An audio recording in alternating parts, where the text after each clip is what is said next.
Hello my dear lovely హౌస్ వైఫ్స్. ఈరోజు రెసిపీ వచ్చేసి సగ్గుబియ్యం పాయసం అండి.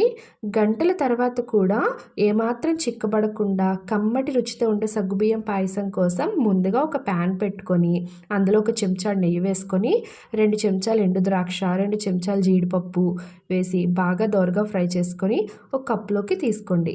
ఇప్పుడు అదే ప్యాన్లోని సుమారుగా ఒక 1/2 లీటర్ పాలు వరకు తీసుకొని పాలు బాగా వేడెక్కిన తర్వాత ఒక కప్పుడు 2 గంటల పాటు నానబెట్టుకున్న సగ్గుబియ్యం కూడా వేసుకోవాలి. నేను ఇక్కడ పెద్ద సగ్గుబియ్యం తీసుకున్నాను, అందుకే నానబెట్టుకున్నాను. దాంట్లోనే అవి బాగా మరిగిన తర్వాత ఒక అరకప్పుడు వరకు పంచదార లేదంటే బెల్లం పొడి ఏదైనా వేసుకోవచ్చండి. వేసి పంచదార అంతా కరిగిపోయిన తర్వాత అందులోనే 1 చెంచాడు ఇలాచీ పౌడరు, కొంచెం కుంకుమ పువ్వు కూడా వేసుకుంటే మంచి రంగుతో పాటు ఎంతో కమ్మగా ఉండే సగ్గుబియ్యం పాయసం రెడీ. చూసారా ఎంత బాగుందో? మీరు మాత్రం మర్చిపోకుండా లైక్ చేసి సబ్స్క్రైబ్